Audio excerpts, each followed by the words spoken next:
Hi everybody, so I'm going to do a different type of video today. With the pandemic going on, I thought it would be good to share what I do to prep for uh, D&D and other role-playing games using a virtual tabletop. The one that I'm currently got the most money invested in is Roll20, so that's what we're going to use. That's what I have been using. Um, I'm going to show how to basically what I go through to get everything set up um, before running a game, uh, before each session. So session prep, right?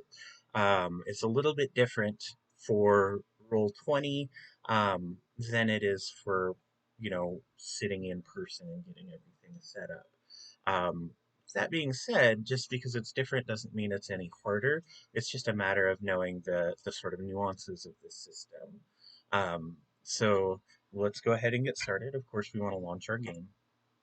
I created a game on Roll20 specifically for this because I didn't want to like open up one of my other games and give spoilers for my players if they happen to watch this video. Um, so once everything gets loaded up, um, the first thing I always do,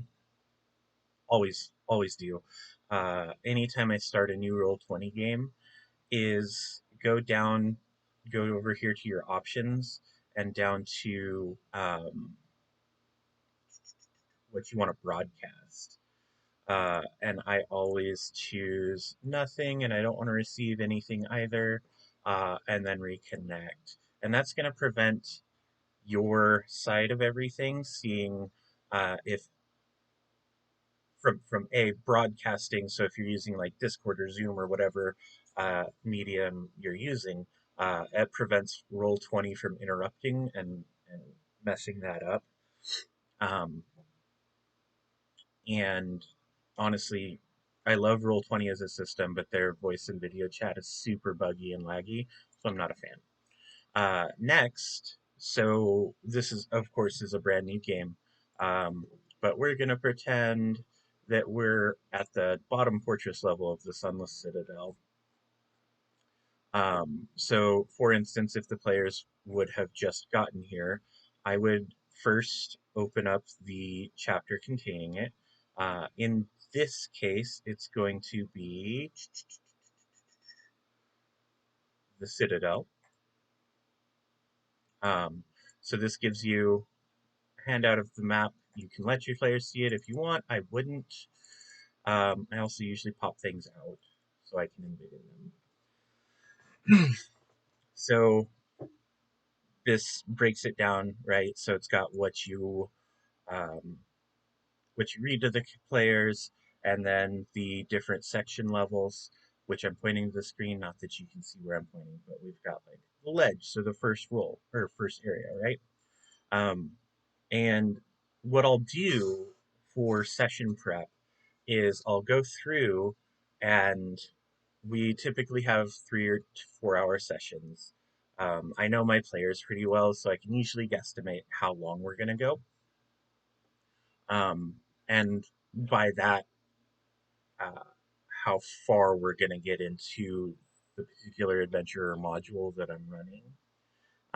So usually it's 5 or 6 rooms. Um, Depending on how murder hobo-y they are. That being said, with the Sunless Citadel, um, as you can see, there's a lot of sort of stuff that you can do, and there's different ways to get around. Um, so in something like this, I would usually read through um, the whole thing. And one thing that I absolutely always do um, is if I'm reading through something like the crumbled courtyard here, and it's got giant rats, I'm going to open up the giant rats um, and make sure that I have um,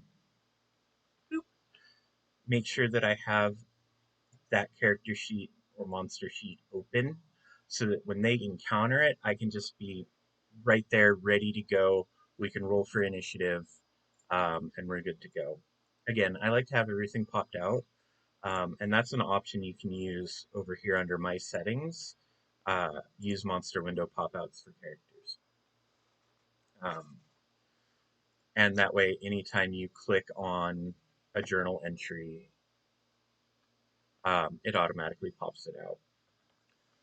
And if you see me looking up, because that's where my second monitor is, um, so that's all that that is. Um, and then if I'm running into any sort of um, secret rooms or anything where I have to like pre-roll something, I try to get those rolls out of the way and note them down. I do this all on my computer, so I literally just open sticky notes because I have a Windows app or a Windows PC, um, and I just have a sticky note um, so that I can pre-roll any like trap to hits or whatever if people trigger traps. Um, I don't do that with combat, obviously, because that would be kind of crappy. And yeah, that's really the main thing for campaign prep as far as using digital tools. Other than that, I do standard campaign prep. I go through, I look at the NPCs. If they're not fully scripted, I think, how would this NPC react to certain things? Um, what are they going to say? Uh, I like to make sure that I know the backstory and the lore of the NPCs because you never know what your characters are going to ask or your players are going to ask. Um, uh, and so you want to make sure that you're as prepared as you can be, um, so that your players aren't sitting around like just waiting while there's empty silence. Empty silence sucks uh, when it comes to video game or not video games, but RPGs. You want to make sure that you keep your story going, that you keep everything on track. Um, One thing that is kind of nice but not nice about doing everything through virtual tabletop is side chatter isn't quite as common um, as it is when you're sitting around in a group. Um, the downside of that is that takes away a little bit from the role playing aspect because while you're as the DM, GM, storyteller, whatever, working with one person, the rest of the group can be like role playing and interacting, and I really like it when that happens. And that's harder to do over any sort of VoIP like Discord, which is what we use. Um, and then the other thing that I like to do is keep track of any treasure that's in a room. Um, that way, because everybody loots the corpses, right? Everybody loots the rooms. Murder hobos are also kleptos. um, so I like to be able to make a note of that so that when I'm reading everything through, so I'm like, oh, they're in room 14. Once they kill those steam method, nice method, they're gonna get uh, 5 sapphires, um, and that helps keep everything going. Often, if a room doesn't have treasure, or if they're in a spot where I hadn't gotten to, I'll just pull the treasure out of thin air and be like, "You found this much gold," or I'll use a treasure generator, which I usually have up in a separate window as well. Um, as for the windows that I do have up, so we use Roll20 and D&D Beyond. The reason for that is um, one of our players bought the legendary bundle, so we have literally every book for D&D Beyond right now. Um, and there's a great great add-on that allows you to use Roll20 and D&D Beyond and make them talk. It's called Beyond 20. It's a browser extension. So I will also, in addition to having the game up, um, I will have the campaign up with their character sheets, so that if I need to look at somebody's passive perception, um, to like see if they notice something without giving it away, because while most people don't intend to metagame, there's always that, oh, they made me roll a perception check, we should be looking for something type of thing. So I really like to utilize that. So those are the main things. Not event prep, uh, campaign prep shouldn't be a huge like burden. Um, I usually spend 1 to 2 hours depending on the game. It was closer to 2 hours when I was running Descent into Avernus, um, just so that I could make sure that I know the personality I'm going to give to the NPCs, any voices if I'm going to do voices, which I'm still kind of learning how to do, um, and then most importantly, uh, going from a cook's perspective, having my mise en place, making sure that all of my tabs are open, making sure that I have character sheets active or access to people's character sheets, and access to the enemies that they're going to be fighting.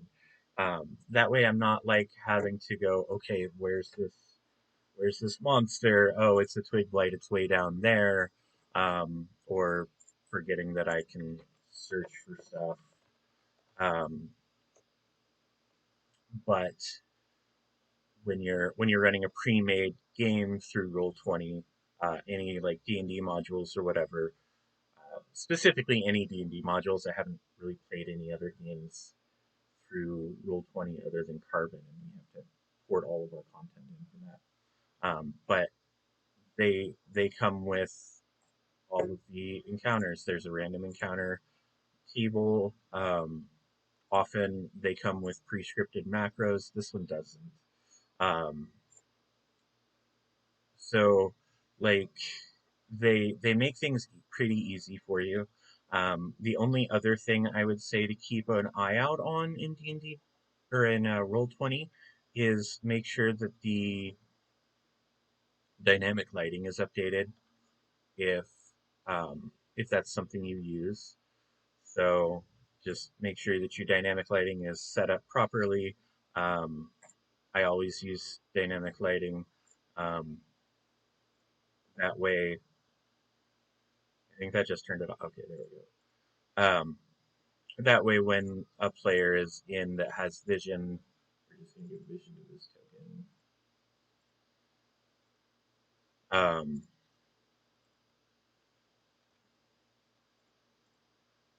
then we can make sure that it's not 5 minutes of why do I have a black screen? I can't see my token. Where am I? Um, and that kind of thing.